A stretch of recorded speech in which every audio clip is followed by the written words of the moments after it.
बड़ा हुआ तो क्या हुआ, जैसे पेड़ खजूर, पंछी को छाया नहीं, फल लागी अति दूर। नमस्कार, विश्व समाधान मंच प्यारा उत्तराखंड में आप सबका स्वागत है। आज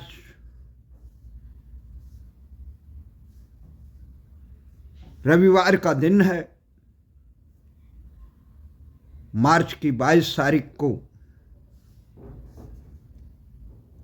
संसार का सबसे बड़ा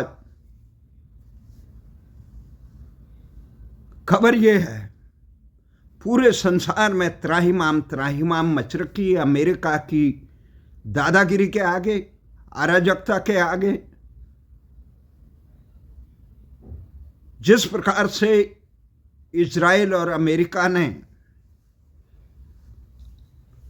ईरान पे हमला किया और उसके बाद वहाँ खाड़ी देशों में जो खनिज तेल, ईंधन इत्यादि के लिए विश्व भर में विख्यात है, वहाँ पे उसकी आपूर्ति कम हुई, पूरे संसार में हाहाकार मचा। महंगाई के दम से लोग परेशान हैं। संयुक्त राष्ट्र संघ एक शव के समान, नपुंसक के समान मौन है। सारी दुनिया, नाटो देश के फ्रांस के राष्ट्रपति से लेकर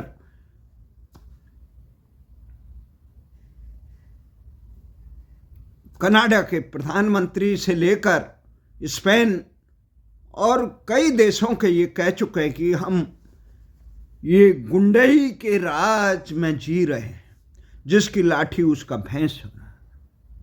कोई नियम नहीं, कोई कानून नहीं, कोई अंतर्राष्ट्रीय मापदंड नहीं, जिसकी लाठी उसका भैंस। जिस प्रकार से अमेरिका की राष्ट्रपति डोनाल्ड ट्रंप ने वेनेजुएला के राष्ट्रपति को जबरन बंधक बनाया हुआ है, वहाँ की खनिज तेल और पूरे देश पे कब्जा कर रखा है, ईरान पे कब्जा कर रखा है, पूरे देश विश्व को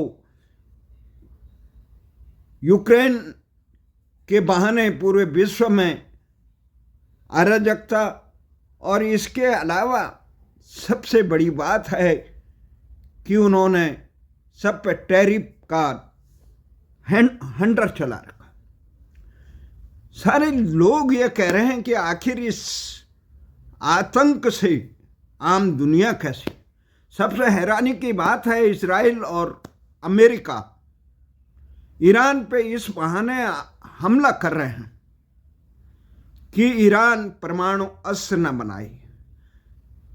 ये दुनिया के लिए खतरा है, अमेरिका के लिए खतरा है, इस्राइल के लिए खतरा है। पर कोई उनसे पूछने वाला नहीं है कि हजारों हजार परमाणु बम बनाने वाले अमेरिका को क्या अधिकार है वो दूसरों को रोके। नागासाकी और हिरोशिमा में लाखों लोगों को कत्लेआम करने वाले अमेरिका को क्या अधिकार है कि वो दुनिया को रोके। अगर दुनिया को किसी से खतरा है तो वो अमेरिका से। ईरान को भी इजराइल को मिटाने का अंध विरोध नहीं करना चाहिए और इजराइल को भी ईरान को मिटाने का अंध संकल्प नहीं लेना चाहिए। जियो और जीने देखे। इस स्थिति में पूरे संसार में एक ही, मैंने कई अंतर्राष्ट्रीय विशेषज्ञों से इस मामले में बात की। फिर उन्होंने यही कहा कि संयुक्त राष्ट्र संघ कमजोर होने के पीछे कई कारण हैं, जिसे बताया गया। शक्तिशाली देशों का वीटो पावर, संसार में केवल 5 देश, अमेरिका, चीन, रूस और फ्रांस और ब्रिटेन के पास वीटो पावर है, जिससे वे किसी भी प्रस्ताव को रोक देते हैं। राष्ट्रीय हितों की प्राथमिकता, कई देश अपने देश के राष्ट्रीय हितों को संयुक्त राष्ट्र के उद्देश्यों से ऊपर है। आंतरिक विवाद और राजनीतिक और संसाधनों की कमी और अंतर्राष्ट्रीय कानून की कमजोरी, ये कहने का बात है।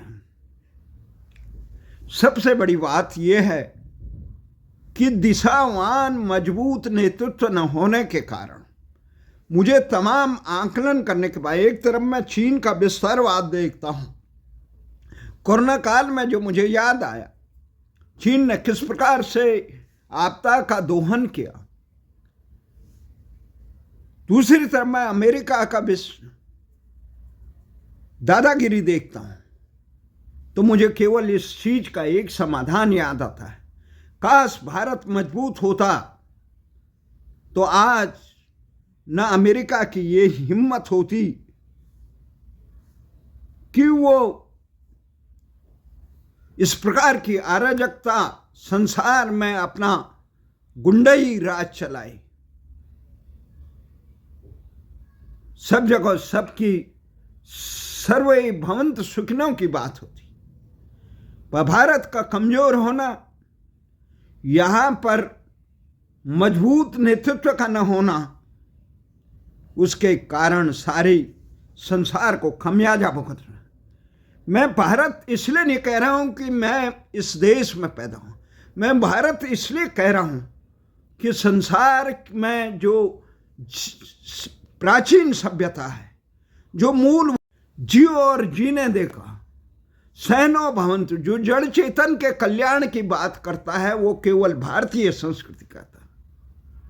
वो केवल मानव मात्र के नहीं कहता है, वो केवल अपने संकीर्ण संप्रदायों के बात नहीं करता, अपने देश के हित का।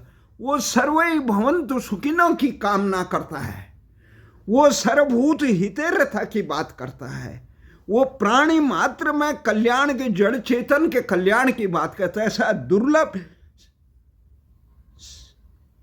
संस्कृति संसार में अन्यत्र कहीं नहीं है जो जीने और जीने देने का, जैसे जो दूसरे देशों को हड़पने की कभी संस्कृति नहीं रही, जिसमें कहा गया है भगवान राम के नामों पर कब मैंने दुनिया में अत्याचार किया, कब मैंने काबुल जाके भगवान राम के नाम पर कब मैंने अत्याचार किया, कब दुनिया को हिंदू करने के लिए घर घर में नरसंहार किया। कोई बता दे, काबुल जाकर कितनी मैंने मस्जिद, भूभाग नहीं सत सत मानव के हृदय जीतने का प्रयास किया।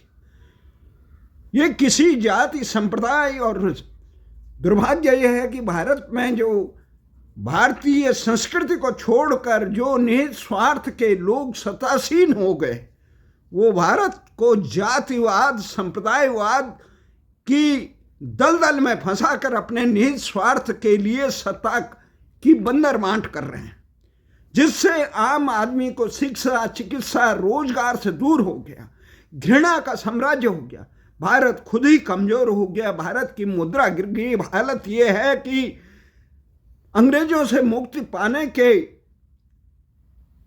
बाद 1947 से अब तक कितना समय गुजर चुका है, 70-80 साल में भी देश अपना नाम भारत नहीं अर्जित कर पाया। अपनी भाषाएं, भारतीय भाषाएं तमिल, तेलुगु, हिंदी, संस्कृत सहित 2 दर्जन से अधिक 8वीं अनुसूची में भारतीय भाषाएं, अपनी भारतीय भाषाओं में देश के सर्वोच्च न्यायालय में न्याय नहीं मिलता,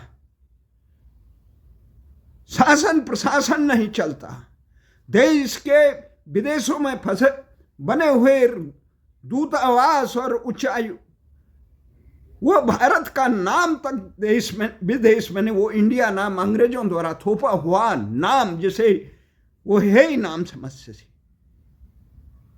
देश की संस्कृति को जमींदोज करने का काम किया जा रहा है। यहां पे कत्लगाह, जहां पे दया धर्म का मूल है, पाप मूल अभिमान की बात होती है, वहां गोवंश से लेकर निपराध पशुओं के निर्मम हत्या की जाती है। बेशर्म की बात है, अहिंसा परमो धर्म कहने वाले भारत संसार का सबसे बड़ा मांस निर्यातक बन चुका है। इससे बड़े शर्म की बात है, भारतीय संस्कृति की गौ, गंगा और गीता का रोंदने वालों को पे कानून कोई कार्य नहीं करता है। जबकि इस देश में गौ गंगा गीता और भारतीय संस्कृति की निर्मम रौंदने वालों को कड़ा दंड मिलना चाहिए था। घुसपैठिया भारत विरोधी जो धर्मांतरण से राष्ट्रांतरण करने पे लगे हैं, उनका करोड़ों की संख्या में इस देश में घुसे हैं। परंतु शर्म की बात है कि राजनीतिक दल केवल सत्ता लुलुपता के लिए, अपने सत्ता मंद के लिए, उसका उदाहरण असम से लेकर बंगाल तक है, उत्तर प्रदेश से लेकर उत्तराखंड तक है। सत्ता में केवल देश के राजनीतिक दल, चाहे किसी भी पार्टी के हो, वो कोई कुछ भी बोले, भारत माता की बोले या इंडिया के बारे में बोले या संविधान की किताब दिखा के बोले, वो देश के आम जनमानस के कुछ अंध तुष्टिकरण, अंध जातिवाद और संप्रदायवाद के कारण भारत को जमींदोज कर दिया गया, भारत को कमजोर कर दिया गया। भारत की स्थिति इतनी दयनीय हो गई है कि जो अन्याय का विरोध, न्यायार्थ निजबंध को भी दंड देना धर्म की बात कहने वाला पूरे संसार में, जहां गुरु तेग बहादुर ने अन्याय के खिलाफ पूरा अपना वंश बलिदान कर दिया था। गुरु तेग बहादुर, गुरु गोविंद सिंह से लेकर चंद्रशेखर आजाद, वीर भगत सिंह ये अन्याय के खिलाफ लड़े। वहां अन्याय के खिलाफ अपने निस्वार्थ के लिए अन्याय के खिलाफ एक बात बोलने का साहस जिस देश के नेतृत्व पे न हो, सदासीनों पे न हो, वो देश का दुर्भाग्य होगा। भले ही सत्ता में कौन कितना बना, उत्तराखंड में ये कहा जा रहा है 4 साल बेमिसाल वहां की जनता किस प्रकार से तरस रही है, जनहितों को किस प्रकार से रौंदा जा रहा है। राजधानी से लेकर भू कानून, मूल निवास, स्थानीय लोगों को रोजगार, घुसपैठियों, अपराधीकरण पर अंकुश लगाना, महिलाओं के लिए सम्मान को रोकने का अंकिता भंडारी प्रकरण इसका प्रत्यक्ष उदाहरण। वहीं आज देश में बहुत जोर शोर से मनाया जा रहा है, मोदी जी ने अपने कार्यकाल का, वो मुख्यमंत्री से प्रधानमंत्री तक का उनका कार्यकाल 8,931 दिन का हो गया। सारे जीवन में एक कीर्तिमान बनाया उन्होंने। वो 26 मई 1914 को पहली बार प्रधानमंत्री की शपथ ली थी।